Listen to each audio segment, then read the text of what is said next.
Another film I've been catching up on after recording it over Christmas was the Internicene Project, a German thriller from 1974 starring James Coburn.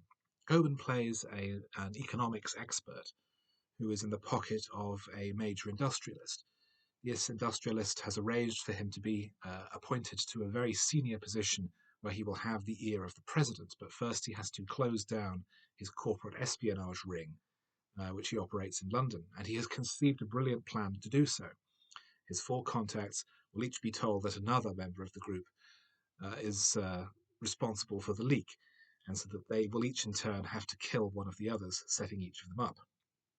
Thus, the nature of internecine, mutually destructive.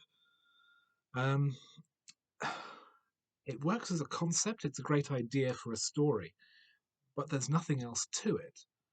Um, because the story is such that you're never really given a sense of whether or not you should want it to succeed or fail.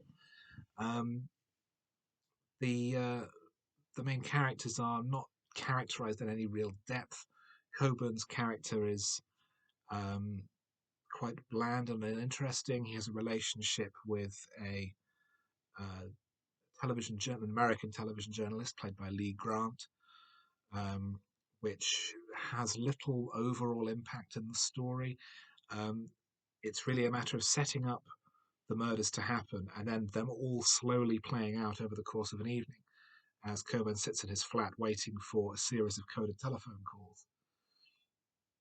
He at one point has to intervene, but it, the death proceeds as was planned, and there is a twist at the very end, which renders the entire film moot and feels like it was added on at the last minute.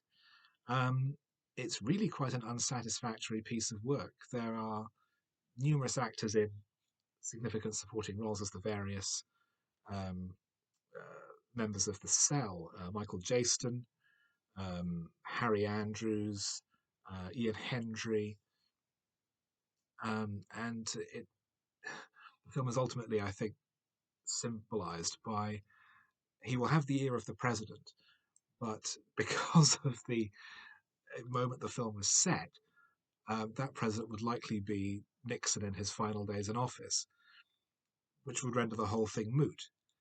The whole film feels like an exercise, a concept um, reaching towards the idea of a full length feature, and it's never sufficiently fleshed out. It never really works. And as a result, I find it very disappointing.